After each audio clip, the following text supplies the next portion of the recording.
Hello friend, Hindi पेडागाजी का यह मेरा तीसरा पार्ट है। वह अन्य पार्ट भी मैं लगातार अपने यूट्यूब चैनल पर उपलब्ध कराता रहूँगा। तो आप सभी से रिक्वेस्ट है कि आप सभी मेरे यूट्यूब चैनल को सब्सक्राइब करके रख लीजिए, साथ ही बेल आइकन को ऑन कर लीजिए ताकि नई वीडियो की नोटिफिकेशन आप लोगों तक पहुँचती रहे।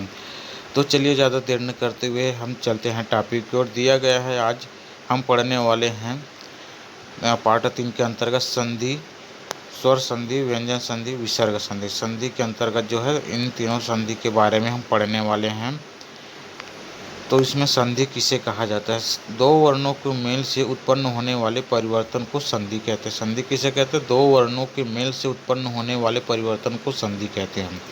संधि में दो शब्द या पद एक दूसरे से जुड़कर एक नए शब्द का निर्माण करते हैं, संधि कहलाता है। पहले शब्द का अंतिम वर्ण दूसरे शब्द के प्रथम वर्ण से मिलकर विकार उत्पन्न करता है। पहले वर्ण का दूसरे शब्द के साथ मिलकर विकार उत्पन्न करता है, यह विकारजन्य संपर्क ही संधि है। संधि को समझकर वर्णों को पृथक करना जिससे वे मूल रूप में आ जाए, संधि विच्छेद कहलाता है। संधि विच्छेद किसे कहा जाता है? संधि को समझकर वर्णों को पृथक करना जिससे वे मूल रूप में आ जाए, संधि विच्छेद कहलाता है। वर्णों के आधार पर संधि तीन प्रकार के होते हैं। वर्णों के आधार पर संधि कितने प्रकार के? तीन प्रकार के होते हैं। कौन कौन से हैं? स्वर, फर्स्ट है स्वर संधि, दूसरा है व्यंजन संधि और तीसरा है विसर्ग संधि। इस प्रकार से जो है वर्णों के आधार पर जो है संधि तीन प्रकार के होते हैं, स्वर संधि, व्यंजन संधि और विसर्ग संधि। हम पढ़ने वाले हैं स्वर संधि के बारे में। स्वर संधि, दो स्वरों के मिलने से जो विकार या रूप परिवर्तन होते हैं उसे स्वर संधि कहते हैं। दो स्वर आपस में मिलकर एक अन्य स्वर का निर्माण करते हैं तथा आपस में जुड़े शब्दों से एक तीसरे अर्थपूर्ण शब्द की उत्पत्ति करते हैं। स्वर संधि में स्वरों का आपसी मेल होता है। इसमें क्या कहते हैं? दो स्वर मिलकर जो है एक नए वाक्य का निर्माण करते हैं, अर्थपूर्ण शब्द कहते हैं जिसको, इसी को ही स्वर संधि कहा जाता है। स्वर संधि के 5 भेद हैं। स्वर संधि के कितने भेद हैं? 5 भेद हैं। फर्स्ट है दीर्घ संधि, दूसरा है गुण संधि, तीसरा है वृद्धि संधि, चौथा यण संधि, पांचवा आयादी संधि। इस प्रकार जो है स्वर संधि के 5 भेद है: दीर्घ, गुण, वृद्धि, यण, आयादी संधि। अब देखने वाले हैं दीर्घ स्वर संधि क्या है।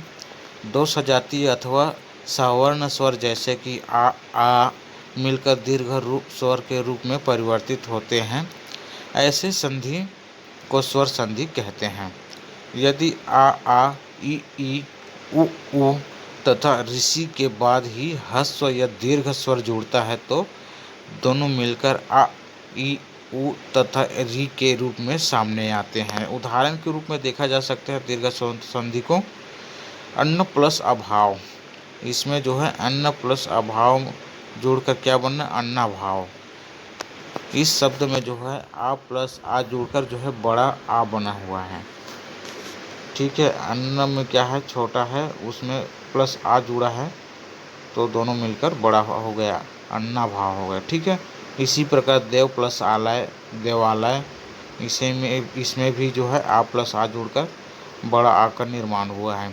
विद्या प्लस अर्थी, विद्यार्थी, विद्या प्लस आलय, विद्यालय, रवि प्लस इंद्र, रविंद्र, हरि प्लस ईश, हरीश, रजनी प्लस ईश, रजनीश, भानु प्लस उदय, भानुदय, स्वयंभू प्लस उदय, स्वयंभूदय, पितृ प्लस ऋण, पितृन। इस प्रकार इसमें जो है पितृ प्लस ऋण में री जो है एक दूसरे से जुड़कर री का निर्माण किया है। अगला है गुण स्वर संधि। गुण स्वर संधि किसे कहा जाता है? आ जैसे सजाती स्वर के बाद यदि अन्य सजाती स्वर ई या उ री जुड़ता है तो ए, ओ और अर हो जाता है। सजाती स्वरों में जो है री जुड़ जाता है तो ए, ओ और अर हो जाता है। क्या हो जाता है? ए, ओ और अर हो जाता है। जैसे कि दिया गया उदाहरण में सुर प्लस इंद्र जुड़कर क्या बना? सुरेंद्र। इसमें जो है आ और प्लस ई जुड़े जिसमें जो है नए शब्द ए का निर्माण हुआ। इसी प्रकार देव प्लस ईश में भी देव प्लस ईश, इसमें जो है देवेश, नया शब्द का निर्माण हुआ देवेश, इसमें आ प्लस ई जुड़कर ए का निर्माण किया। इसी प्रकार रमा प्लस इंद्र रमेंद्र, सूर्य प्लस उदय सूर्योदय, इसे हम क्या कहते हैं, गुण स्वर संधि। सजाती स्वर जो है मिलकर रि जुड़ता है तो ए ओ अर हो जाता है, याद रखना दोस्तों। अगला है विसर्ग संधि। तीसरा दिया गया है विसर्ग संधि। समुद्र प्लस उर्मी, समुद्र प्लस उर्मी जुड़कर क्या बना है, समुद्रोर्मी। इसमें आ प्लस उ जुड़कर एक नया शब्द ओ का निर्माण हुआ है। आ प्लस उ जुड़कर क्या बना है, ओ का निर्माण किया है। महा प्लस उदय में महोदय, महा प्लस उदय में जो है महोदय का निर्माण हुआ है, जिसमें बड़ा आ प्लस उ जुड़कर ओ का निर्माण किया है। गंगा प्लस उर्मी, इसमें जो गंगोर्मी, बड़ा आ जुड़कर बड़ा उ से ओ का निर्माण किया है। इसी प्रकार देवर्षि, देव प्लस ऋषि में देवर्षि, आ प्लस ऋषि जुड़कर अर शब्द का निर्माण किया है, देवर्षि। ठीक है। महा प्लस ऋषि, महा प्लस ऋषि महर्षि, इसमें बड़ा आ जुड़कर ऋषि से जुड़कर जो है क्या शब्द का निर्माण किया, अर शब्द का निर्माण किया है।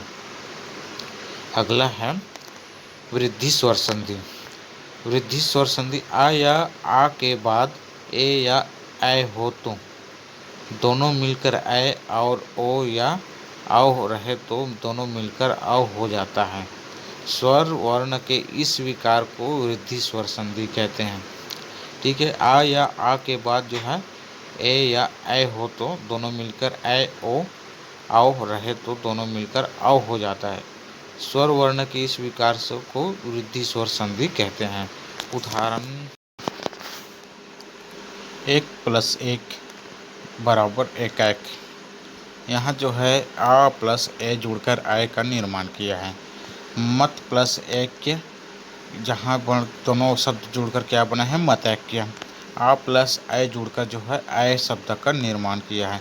इसी प्रकार जो है सदा प्लस एव इक्वल टू क्या बना है, सदैव। यहाँ भी बड़ा आ जो है ए से जुड़कर आय का निर्माण किया है। इसी प्रकार जो है शिवा प्लस ऐश्वर्य शिवैश्वर्य, परम प्लस ओजस्वी परम ओजस्वी, परम प्लस औषधर, इसमें परम औषधय। इस प्रकार आ प्लस औ जुड़कर औ का निर्माण किया है। अगला है यण संधि। यण स्वर संधि। यण स्वर संधि क्या है, ई उई उ ऊ तथा ऋषि के बाद यदि कोई भिन्न तथा विजातीय स्वर आता है तो ई का या उ का वा तथा री की जगह रा हो जाता है। स्वर वर्ण के बाद इस विकार को यण स्वर संधि कहते हैं। इसमें जो है ई यू ऋषि तथा के सभी विजातीय स्वर जो है एक दूसरे से मिलकर जो है एक नए स्वर का निर्माण करते हैं। इसमें जो है यदि प्लस अपि, उदाहरण के रूप में देखा जाए तो यदि प्लस अपि, यद्यपि। ई प्लस आ, इसमें जो है ई में आ जोड़कर जो है क्या बना है, या का निर्माण किया, नए शब्द का निर्माण किया है। इसी प्रकार इति प्लस आदि में इत्यादि, इसमें जो है ई प्लस आ जोड़कर जो है यह का निर्माण किया। अति प्लस उत्तम, अति उत्तम। ई प्लस उ जोड़कर क्या बना है, नया शब्द या का निर्माण हुआ है। नी प्लस उन, न्यून। ई प्लस उ में जुड़कर जो है क्या शब्द का निर्माण हो, या का निर्माण हुआ है। इसी प्रकार जो है मनु प्लस अंतर, मनवंतर। उ प्लस आ जोड़कर क्या शब्द का निर्माण किया है, वा शब्द का निर्माण किया है। और इसी प्रकार सु प्लस आगत, स्वागत। उ प्लस आ वा। इसी प्रकार जो है पितृ प्लस अनुमति, पितृनुमति। इसमें जो है ऋषि प्लस आ जोड़कर क्या निर्माण किया है, रा शब्द का निर्माण हुआ है। मातृ प्लस आनंद, मात्रानंद। ऋषि प्लस आ जोड़कर रा शब्द का निर्माण हुआ है। आयादी स्वर संधि। अगला क्या है, आयादी स्वर संधि। ए ऐ ओ या औ के बाद कोई भिन्न अथवा विजातीय स्वर आता है तो यह मेल ए का ए का आय, ओ का औ तथा औ का आव हो जाता है। इसमें जो है आय का क्या हो जाता है, ए का आय हो जाता है और आय का आय, ओ का औ तथा आव का आव हो जाता है। इसमें उदाहरण के रूप में देखा जाए तो दिया गया है ने प्लस अन नयन। इसमें जो है ए प्लस आय जोड़कर क्या निर्माण किया है, आय शब्द का निर्माण हुआ है। नए प्लस अक नायक, इसमें जो क्या हुआ है, आय प्लस आ जुड़कर आय का निर्माण हुआ है। इसी प्रकार जो है पो प्लस अन पवन, ओ प्लस आ जुड़कर क्या हुआ है, नया शब्द आयो का निर्माण हुआ है। इसी प्रकार जो है पौ प्लस अन पावन, इसमें जो है आयो प्लस आ जुड़कर आव शब्द का निर्माण हुआ है। अगला है व्यंजन संधि। व्यंजन संधि क्या है, व्यंजन से स्वर अथवा व्यंजन के मेल से उत्पन्न विकार को व्यंजन संधि कहा जाता है। व्यंजन संधि किसे कहा जाता है, व्यंजन से स्वर अथवा व्यंजन के मेल से उत्पन्न विकार को व्यंजन संधि कहा जाता है। जिनमें से फर्स्ट है, यदि क च ट त प के बाद किसी वर्ग का तृतीय तथा चतुर्थ वर्ण आता है या र ल व तथा कोई स्वर आए तो क च ट त प के स्थान पर इसी वर्ग का तीसरा वर्ण आ जाता है। जैसे कि दिग प्लस गज, दिग्गज। इसमें जो है क्या क्या शब्द जुड़े हुए हैं, का में ग जोड़कर ग शब्द का निर्माण हुआ है। सत प्लस वाणी, सदवाणी। इसमें जो है ता प्लस वा जोड़कर क्या बना है, ता शब्द का निर्माण हुआ है, सदवानी बना है। सत और वा जोड़कर क्या बना, सदवानी। ठीक है। दिक प्लस अंत, दिगंत। इसमें क्या हुआ है, का प्लस आ जोड़कर ग शब्द का निर्माण हुआ है। इसी प्रकार सेकंड है, यदि क च ट त प के बाद न या म के मेल से क च ट त प अपने वर्ग के पंचम वर्ण में रूपांतरित हो जाता है। जैसे कि वाक प्लस मैं, वाग्मय। इसमें जो है क प्लस म जोड़कर अंगा शब्द का निर्माण किया है। इसी प्रकार जो है उत प्लस नति, उन्नति। ता प्लस न जोड़कर न शब्द का निर्माण किया है। इसी प्रकार जो है अगला है जगत प्लस नाथ, जगन्नाथ। इसमें ता प्लस ना जोड़कर ना शब्द का निर्माण हुआ है। अगला है तीसरा, ता टा के बाद, ता या टा के बाद यदि चा या फा हो तो, ता या टा के बाद यदि चा या फा हो तो, ता या ट्रा के बदले चा या च ज या झा हो तो, ज ट या ठ हो तो, ट ड या ड़ हो तो, ड तथा ला हो तो ला हो जाता है। जैसे उत प्लस चारण, जैसे उत प्लस चारण, उच्चारण। ता प्लस चा जुड़कर जो है च शब्द का निर्माण किया है। अगला है सत प्लस जन, सज्जन। ता प्लस जा जुड़कर क्या हुआ है, ज शब्द का निर्माण हुआ है। उत प्लस डयन, उड्डयन। ता प्लस ड जुड़कर क्या हुआ है, ड शब्द का निर्माण हुआ है। इसी प्रकार जो है उत प्लस लास, उल्लास।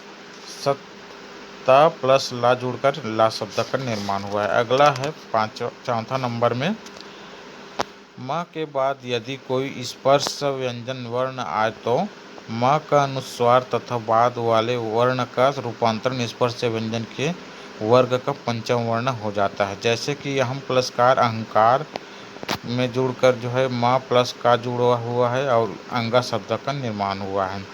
सम प्लस गम, संगम। म प्लस गा जोड़कर अंगा शब्द का निर्माण हुआ। ठीक है। किम प्लस चित, किंचित। म प्लस चा जोड़कर यहाँ शब्द का निर्माण हुआ है। म प्लस चा जोड़कर क्या हुआ है, यहाँ शब्द का निर्माण हुआ। ठीक है। अगला पांचवा है, ता वर्ग का चा वर्ग से योग में चा वर्ग तथा ता वर्ग के प्रकार से योग में टा वर्ग हो जाता है। जैसे कि महंत प्लस छत्र, महक्षत्र, ता प्लस छा जुड़कर क्या बना है, छत्री का छा बना है। ठीक है। द्रस प्लस ता, दृष्टा, इसमें सा के साथ ताल जुड़ा हुआ और नया शब्द टा का निर्माण हुआ है। अगला है छठवा है, किसी वर्ग के अंतिम वर्ण को छोड़कर शेष वर्णों के साथ हा का मेल होता है तो उस वर्ग को चतुर्थ वर्ण हो जाता है, तथा हा के साथ जुड़ने वाला वर्ण अपने वर्ग का तीसरा वर्ण हो जाता है। जैसे कि उत प्लस हत, उत प्लस हत, उद्धत, ता प्लस हा जुड़कर क्या बना है, धा, उत प्लस हार, उद्धार, ता प्लस हा जुड़कर धा का निर्माण हुआ। ठीक है। अगला है 7वां नंबर में दिया गया है, ह्रस्व स्वर के बाद छा हो तो छा के पहले चा जुड़ा जाता है। दीर्घ स्वर के बाद छा होने पर भी ऐसा ही होता है। जैसे कि दिया गया उदाहरण में अनु प्लस छेद, अनुच्छेद, परि प्लस छेद, परिच्छेद, शाला प्लस छादन, शालाच्छादन। अगला है हमारा विसर्ग संधि। विसर्ग संधि क्या है, विसर्ग के साथ स्वर या व्यंजन के मेल से जो विकार उत्पन्न होता है उसे विसर्ग संधि कहते हैं। विसर्ग के साथ स्वर या व्यंजन के मेल से जो विकार उत्पन्न होता है उसे विसर्ग संधि कहते हैं। यदि विसर्ग के बाद च छ हो तो विसर्ग का स ट ड हो तो स और त थ हो तो स हो जाता है। जैसे कि दिया गया है निह प्लस च, निश्चय, विसर्ग प्लस चा जुड़कर क्या बना है, सा। अगला है धनु प्लस टंकार, धनुष्टंकार, विसर्ग जुड़कर जो है टा से जुड़ा हुआ है और स शब्द का निर्माण किया है। इसी प्रकार जो है निह प्लस तार, निस्तार, विसर्ग प्लस ता जुड़कर नया शब्द सा का निर्माण किया हुआ है। ठीक है। सेकंड नंबर में देखते हैं, यदि विसर्ग के पहले इंकार या उकार हो तथा विसर्ग के बाद का ख ग प फ वर्ण हो तो विसर्ग का स हो जाता है। जैसे कि निह प्लस कपट, निष्कपट, निह प्लस फल, निष्फल, निह प्लस पाप जो निष्पाप। इस प्रकार से रहेगा। तीसरा नंबर पे है, यदि विसर्ग से पहले आ हो तथा उससे पहले जुड़ने वाला वर्ण क ख प फ कुछ भी हो विसर्ग यथावत रहता है। जैसे कि प्रातः प्लस काल, प्रातः काल, पया प्लस पान, पयापान। अगला है चौथा क्रम पे दिया है, यदि विसर्ग के पहले आ हो तथा उससे जुड़ने वाले शब्द का पहला वर्ण भी आ हो तो विसर्ग ओकार हो जाता है तथा आ का लोप भी हो जाता है। जैसे कि प्रथम प्लस अध्याय, प्रथमो अध्याय, यशः प्लस अभिलाषी, यशोभिलाषी। अगला है 5वां नंबर में दिया गया है, यदि विसर्ग के पहले आ हो और उससे जुड़ने वाला वर्ण अपने वर्ग का तीसरा, चौथा, पांचवा वर्ण या र ला व स हा रहे तो विसर्ग उ हो जाता है। यह उ पूर्ववर्ती आ से मिलकर ओ हो जाता है। जैसे कि मनः प्लस रथ, मनोरथ, यशा प्लस धरा, यशोधरा, यशा प्लस दा, यशोदा।